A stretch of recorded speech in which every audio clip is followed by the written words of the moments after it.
ഇതിപ്പോ ഒന്നും ചെയ്യാൻ പറ്റാത്ത കണ്ടീഷൻ ആയതുകൊണ്ടാ ഞാൻ തന്നെ നേരിട്ട് വന്നത്. കുറച്ച് സമയം കൂടെ കിട്ടാൻ ഒരു മാർഗമില്ലേ സാറേ? സുധാരേട്ടൻ അറിയാലോ, ബാങ്കിലെ ഭരണസമിതി മാറി. ഇങ്ങനെ കുടിശ്ശിക കിടക്കുന്ന മുഴുവൻ ലോണുകളും എത്രയും വേഗം കർശനമായി തിരിച്ചടയ്ക്കാനാ നിർദ്ദേശം. ഇല്ലെങ്കിൽ റിക്കവറി നടപടികൾ വേഗത്തിലാക്കാനാ ഡയറക്ടർ ബോർഡിന്റെ തീരുമാനം. അതുകൊണ്ട് സമയം നീട്ടാൻ ഇനി ഒരു മാർഗവുമില്ല. എത്ര ദിവസം? കൂടി വന്ന ഒരു 15 ദിവസം. അതിനകം ലോൺ അടച്ചില്ലെങ്കിൽ പിന്നെ ജപ്തിയെ മാർഗമുള്ളൂ. അതുകൊണ്ട് സുധാരേട്ടൻ തന്നെ ഒരു വഴി കണ്ടുപിടിക്കും. എന്നാ ഞാൻ ഇറങ്ങട്ടെ. ശരി ശരി.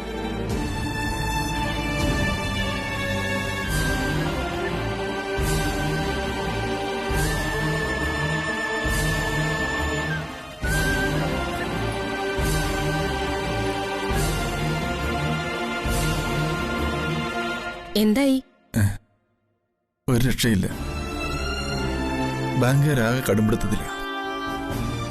എന്ത് ചെയ്യണമെന്നൊരു എത്തുമ്പടി കിട്ടുന്നില്ല. ആ സ്വർണം തിരികെ കൊടുക്കാഞ്ഞിട്ട് ഇരിപ്പുറയ്ക്കുന്നില്ലായിരുന്നല്ലോ അച്ഛനും മോൾക്കും. അത് വിറ്റിരുന്നെങ്കിൽ പലിശയെങ്കിലും അടയ്ക്കായിരുന്നു. എടി, വല്ലവരുടെ സ്വർണത്തിന് നമ്മൾ ആഗ്രഹിക്കുന്ന എന്തിനാ? നിന്റെ അഹങ്കാരത്തിന് കൂട്ടുന്നോണ്ടല്ലേ എനിക്ക് ഇന്നീ ഗതി വന്നത്. നമുക്ക് ഇത്രയും വലിയ വീട് വേണ്ട എന്ന് ഞാൻ അന്ന് പറഞ്ഞതാ, കേട്ടില്ല. എന്റെ മകൾക്ക് വേണ്ടി അവളുടെ അമ്മ കരുതി വെച്ച സമ്പാദ്യം കൂടി നീ ഈ വീട് പണിക്ക് വേണ്ടി ചെലവാക്കിച്ചു. കടം വാങ്ങിക്കാവുന്നിടത്തുനിന്ന് എല്ലാം കടം വാങ്ങിച്ചു. അതൊക്കെ എങ്ങനെ തിരിച്ചു കൊടുക്കാമെന്ന് നിനക്കൊരാശങ്കയുമില്ല. വർഷം കുറേയായി എന്റെ വരുമാനം കൊണ്ട് രണ്ടറ്റവും കൂട്ടിമുട്ടിക്കാൻ ഞാൻ ഓട്ടം തുടങ്ങിയിട്ട്. ഏറുകൊണ്ട നായെപ്പോലെ ഇപ്പോഴും ഓടിക്കൊണ്ടിരിക്കുക. ജപ്തിയായിട്ടെ അല്ല എന്താ? ഇറങ്ങിക്കൊടുക്കാം. വല്ല വാടക വീട്ടിലേക്കോ റോഡിലേക്കോ മറ്റോ.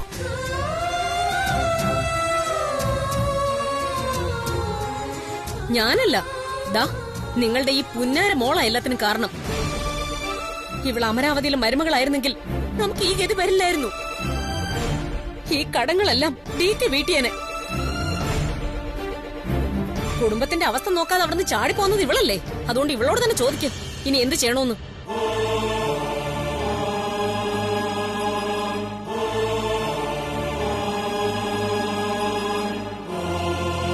എല്ലാം ഞാൻ കേട്ടു. നിങ്ങളാരും വിഷമിക്കണ്ട. ഞാനൊരു ജോലിക്ക് ട്രൈ ചെയ്യുന്നുണ്ട്.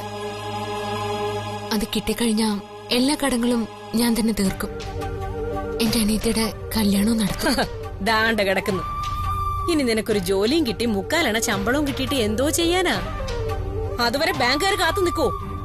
ജപ്തി ചെയ്യാനേ ഇനി അധികം ദിവസമൊന്നുമില്ല. അച്ഛാ, അതെ മോളെ, പരമാവധി 15 ദിവസം അത്ര കിട്ടും. അതിനകം ലോൺ തിരിച്ചടയ്ക്കണം.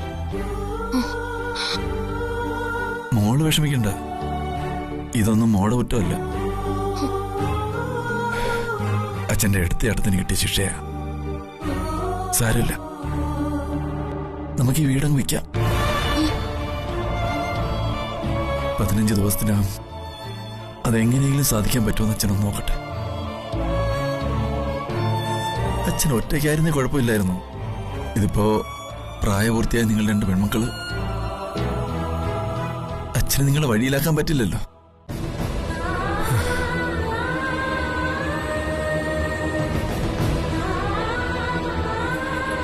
അച്ഛനെ അമ്മയെ അനിയത്തിയൻ തെരുവിലിറക്കിയ മകളായിട്ടേ നിന്നെ നാട്ടുകാർ കാണൂ. മെഹന്തി കല്യാണത്തിൽ നിന്ന് ഓടിപ്പോവാൻ കാണിച്ച മിടുക്കേ ഈ ലോൺ അടയ്ക്കാൻ കാണിക്ക്.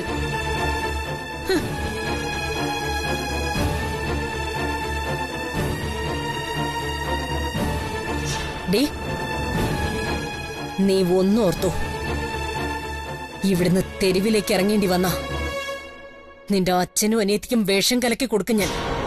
എന്നിട്ട് ഞാനും മരിക്കും. നീ മാത്രം ജീവിക്കും, ഒരു ശാപജന്മമായിട്ട്.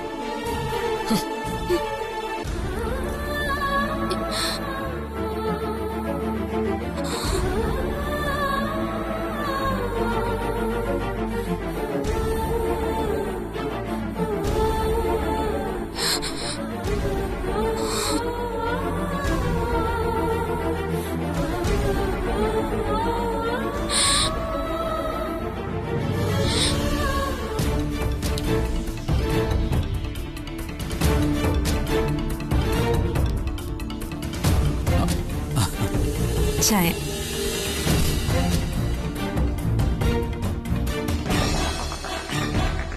സൂര്യ, സത്യത്തിൽ എന്താ നിന്റെ അഭിപ്രായം? എന്തഭിപ്രായം? സിത്താരയോ അതോ ജ്യോതിയോ, ഈ രണ്ടു പേരിൽ അമരാവതിയുടെ മരുമകളാകാൻ യോഗ്യതയുള്ളത് ആർക്കാ? ജ്യോതിക്ക് തന്നെ. എന്താ ശരിയല്ലേ ഞാൻ പറഞ്ഞത്? എടീ, ജ്യോതിയുടെ പ്രത്യേകത എന്താണെന്നറിയോ നിനക്ക്? ഇല്ല, എനിക്കറിയില്ല. എന്നാ എനിക്കറിയാം. DKയുടെ മുഖത്ത് നോക്കി ധൈര്യത്തോടെ ഒട്ടും പേടിയില്ലാതെ സംസാരിക്കാനും DKയെ പഴയ DK ആക്കാനും ജ്യോതിക്ക് മാത്രമേ കഴിയൂ. അതെന്താ ജ്യോതിക്ക് മാത്രം ഒരു പ്രത്യേകത? സിത്താര നല്ല കുട്ടിയല്ലേ? നല്ല കുട്ടിയൊക്കെ തന്നെ. പക്ഷേ സിത്താരയ്ക്ക് അമരാവതിയിലെ സൗഭാഗ്യങ്ങളിലും പണത്തിലും ഒക്കെ ഭ്രമമുണ്ട്. എന്നാൽ ജ്യോതിക്ക് അതിൽ താല്പര്യമില്ല. പണത്തിനോട് ആർത്തിയില്ല, സൗഭാഗ്യങ്ങളിൽ ഒട്ടു ഭ്രമവുമില്ല.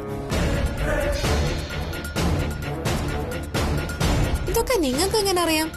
മെഹന്തി ദിവസം അവൾ അവിടുന്ന് ഓടിപ്പോയതല്ലേ, അത് മറന്നുപോയോ? അതെ, അവൾ ഓടിപ്പോയി. എന്തുകൊണ്ടാ? DKയുടെ 7 കണ്ടീഷൻസ്. അതനുസരിച്ച് ഈ ലോകത്ത് ഏതെങ്കിലും ഒരു പെണ്ണ് DK കല്യാണം കഴിക്കോ? പോട്ടെ, അവളുടെ സ്ഥാനത്ത് നീയായിരുന്നെങ്കിൽ ആ കണ്ടീഷൻസ് അംഗീകരിക്കോ? ഒരിക്കലും ഇല്ല. അഭിമാനമുള്ള ഒരു പെണ്ണും അത് അംഗീകരിക്കില്ല. സമ്മതിച്ചേ? അപ്പൊ പിന്നെ അവൾ ഓടിപ്പോയതിൽ എന്താ തെറ്റ്? ഒരു തെറ്റുണ്ടെന്ന് ഞാൻ പറയല്ല. ഇനി DK അവളെ കെട്ടിയിരുന്നെങ്കിലുള്ള അവസ്ഥയോ? ചിലപ്പോ DKയെ മാറ്റിയെടുക്കാൻ അവൾക്ക് കഴിഞ്ഞേക്കാം. ഇല്ലെങ്കിലോ സുപ്രിയെ പോലെ അവളും ചിലപ്പോൾ മരിക്കേണ്ടി വരും. സുപ്രിയാന്റിയുടെ മരണം തന്നെ ഇപ്പോഴും സംശയത്തിന് നിഴലില്ല. നമുക്കല്ല, സുപ്രിയാന്റിയുടെ വീട്ടുകാർക്ക്. അവര് കൊടുത്ത കേസ് ഇപ്പോഴും കോടതിയിലാണ്. അപ്പൊ പിന്നെ ജ്യോതി ഓടിപ്പോയതില് ഒരു തെറ്റുമില്ല. പക്ഷെ ഇപ്പോ അവളാകെ കൂട്ടത്തിൽപ്പെട്ട പോലായി. അതെന്തു പറ്റി? എടി, അവളുടെ കുറ്റം കൊണ്ട് ഒളിച്ചോടിയെന്ന നാട്ടിൽ പാട്ടായിരിക്കുന്നത്. ഇനി നമുക്ക് നല്ലൊരു കല്യാണാലോചന വരുമോ?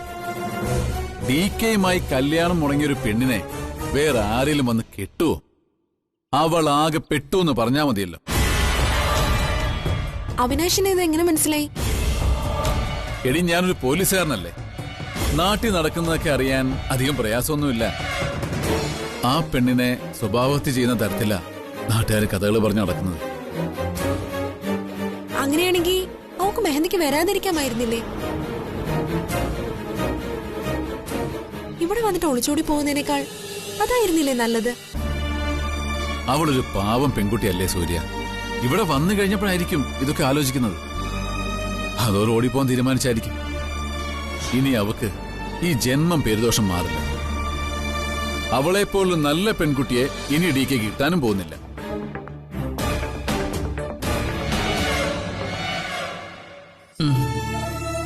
അവിനാഷ് പറയുന്നത് സത്യം തന്നെയാണ്. പണത്തിനോട് ഒട്ടും ആർത്തിയില്ലാത്ത പെൺകുട്ടിയാ ജ്യോതി.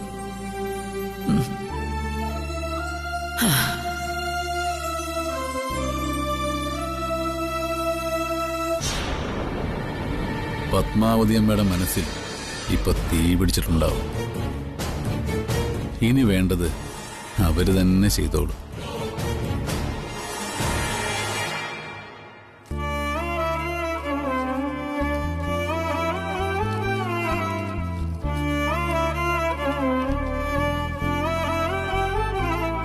അമ്മേ, ഞാൻ ചെയ്തത് തെറ്റാണോ? അർഹതയില്ലാത്തൊന്നും ആരുടെ കയ്യിൽ നിന്ന് വാങ്ങരുതെന്ന് സ്വപ്നത്തിൽ വന്ന് പറഞ്ഞത് അമ്മ തന്നെയല്ലേ? അതുകൊണ്ടല്ലേ ഞാൻ എല്ലാം തിരിച്ചു കൊടുത്തത്?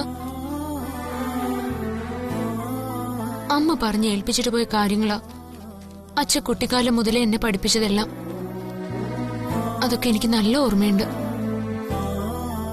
ഒരിക്കൽ പോലും ഞാൻ അതൊന്നും തെറ്റിച്ചിട്ടില്ല.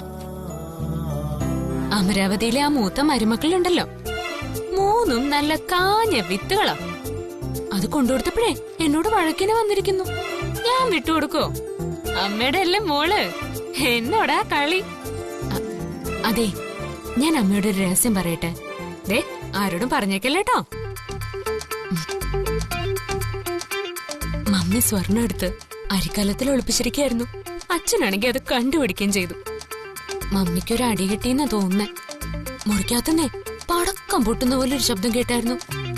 പാവം നൊന്ത് കാണും അല്ലേ? ഇല്ലടി, നല്ല മധുരമായിരുന്നു. അതുപോലെ ഒന്നങ്ങ് വച്ച് തരട്ടെ ഞാൻ. അയ്യോ, എല്ലാം വന്ന് ചത്തുപോയ തള്ളയുടെ മുമ്പിൽ വിളമ്പേക്കുന്നു. നീ ഒരൊറ്റ ഒരുത്തിയാ ഈ കുഴപ്പമെല്ലാം ഉണ്ടാക്കിയത്. ഞാനോ? ആ, നീ തന്നെ. ആ സ്വർണവും സാരിയൊക്കെ തിരിച്ചു കൊടുക്കണമെന്ന് നിർബന്ധിച്ച നീയല്ലേ? മമ്മി, നമുക്ക് എന്തിനാ മറ്റുള്ളവരുടെ സ്വർണം? ദേ, കള്ളിന്നുള്ള പേരുദോഷം വീണുപോയ പിന്നെ ഏത് വെള്ളത്തിൽ കുളിച്ചാലും ആ നാറ്റം പോവില്ല. പിന്നെ ഒരു നാറ്റക്കാരി വന്നിരിക്കുന്നു. ഈ വീടിന്റെ അവസ്ഥ നിനക്കറിയൂ? എപ്പോഴാ ബാങ്കുകാര് കയറി വന്ന് ഈ വീടും കൊണ്ട് പോകുന്നേന്ന് ആര് കണ്ടു? അതുകൊണ്ട് കൊടുത്തില്ലായിരുന്നെങ്കിൽ ആ സ്വർണം വിറ്റ് ബാങ്കിൽ പലിശയെങ്കിലും അടയ്ക്കായിരുന്നു. ഇങ്ങനെ ഒരു നശൂലം പിടിച്ചവളെ ഞാൻ എന്റെ ജന്മത്ത് കണ്ടിട്ടില്ല. നീ നിൽക്കുന്നിടത്ത് താണു പോകൂടെ അസത്തായി. അമ്മ എന്തൊക്കെയാ ചേച്ചി പറയുന്നേ? തിരിച്ചൊന്നും പറയില്ലെന്ന് കരുതി ഒരുപാട് ഷോ കാണിക്കല്ലേ. ചേച്ചിയെ പറഞ്ഞപ്പോ നിനക്ക് നൊന്തു. പക്ഷെ ആ നിന്നെ കുറിച്ച് ഇവൾക്ക് അങ്ങനെ വല്ല ചിന്തയുണ്ടോ?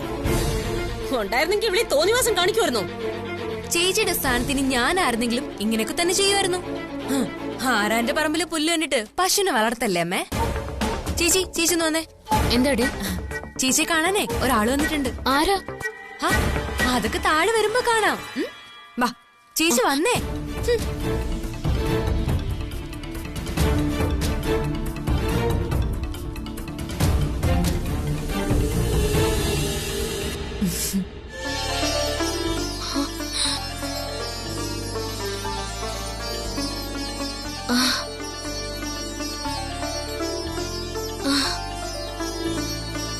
അമ്മ.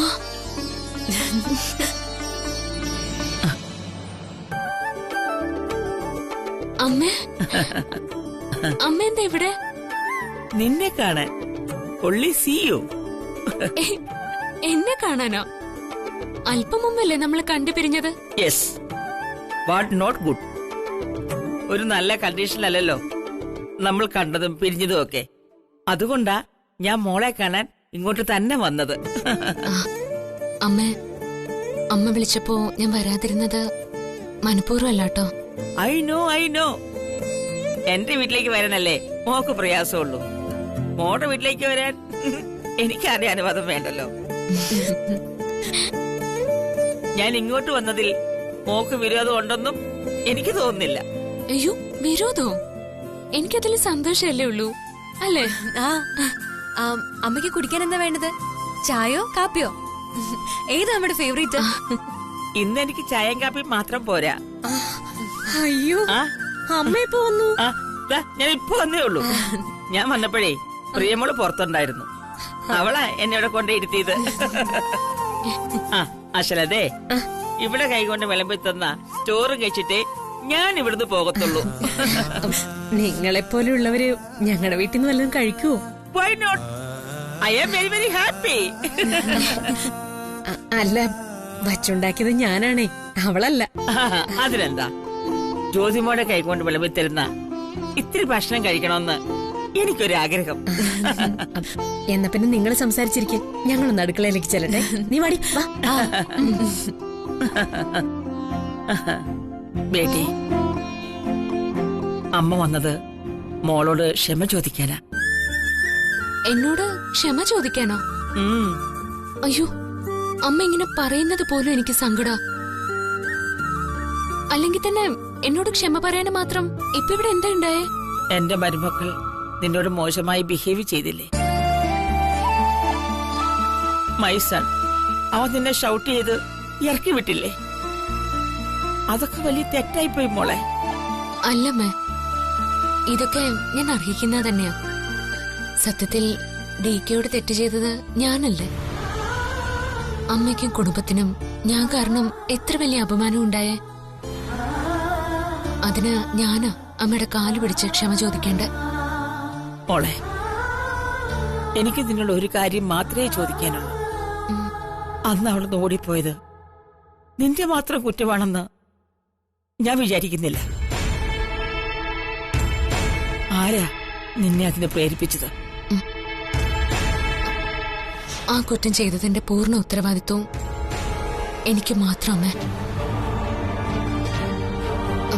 മറ്റാർക്കും അതിൽ പങ്കില്ല. നിങ്ങൾ ചോദിച്ചില്ലേ അമ്മയോട് എന്തിനാ അവിടെ പോന്നെന്ന്?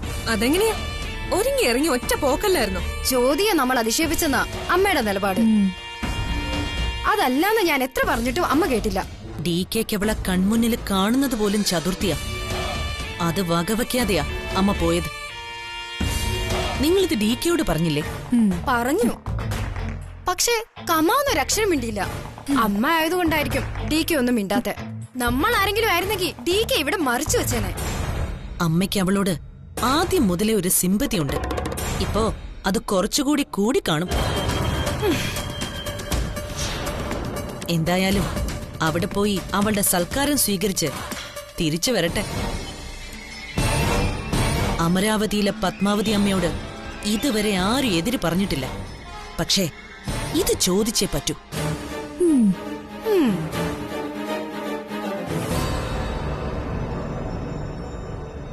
നീ എന്റെ മരുമകളായി വരണമെന്നുള്ളത് ഞാൻ എത്രമാത്രം സന്തോഷിച്ചെന്നറിയോ? നിന്നെ ആദ്യം കണ്ട നിമിഷം മുതൽ എനിക്ക് നിന്നോട് ബഹുമാനേ തോന്നിയിട്ടുള്ളൂ.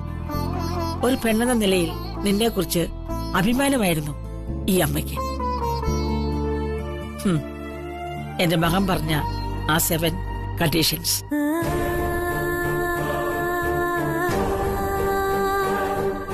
ഏഴ് ജന്മങ്ങളിലെ സ്നേഹമല്ല എനിക്ക് വേണ്ടത്.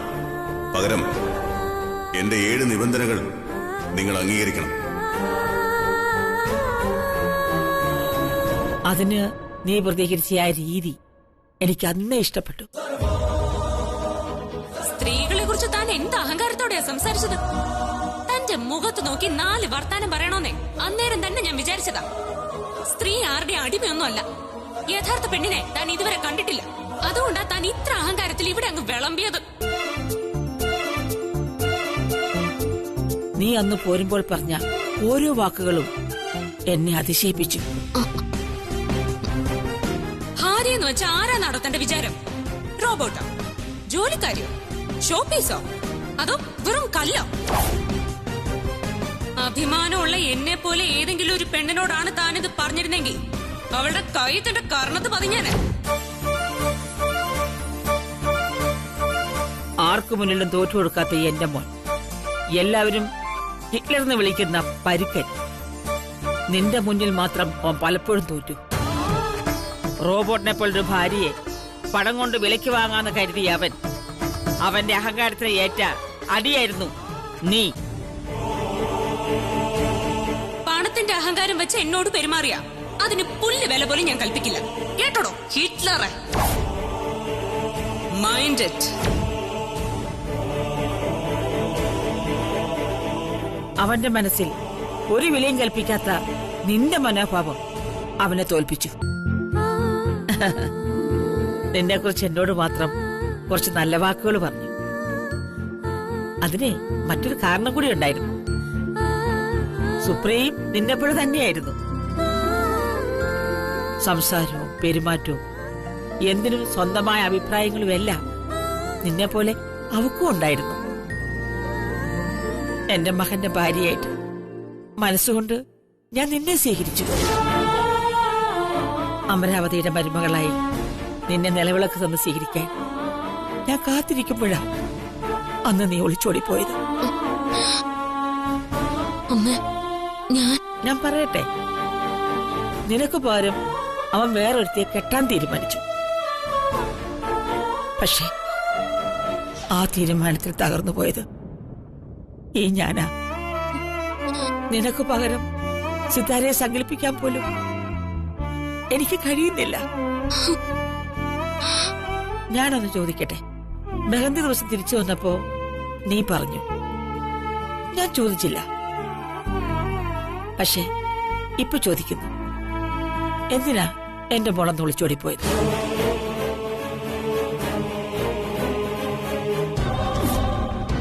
നിന്നെ ഞാൻ രക്ഷിക്കും.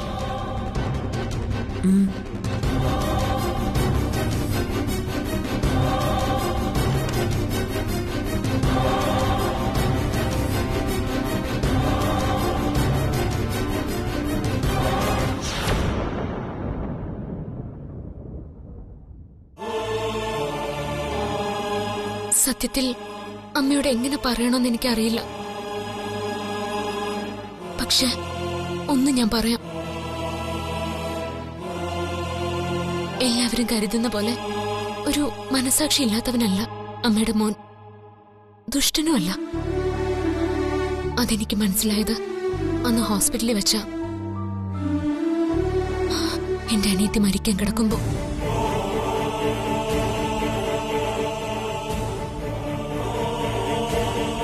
DK ഒരു നല്ല മനുഷ്യനാണ്. അദ്ദേഹത്തിന്റെ റിസ്കിലാ ഞാൻ കുട്ടിയുടെ അനിയത്തിയെ അഡ്മിറ്റ് ചെയ്യാൻ തീരുമാനിച്ചത്. അന്ന് അമ്മയുടെ മകൻ മുഖം തിരിച്ചു പോയിരുന്നെങ്കിൽ അവളിപ്പോ ജീവനോടെ ഉണ്ടാവില്ലായിരുന്നു. പക്ഷേ ഈ വിവാഹത്തിന്റെ കാര്യങ്ങളൊന്നും എനിക്ക് പരിഗണിക്കാൻ കഴിയില്ല.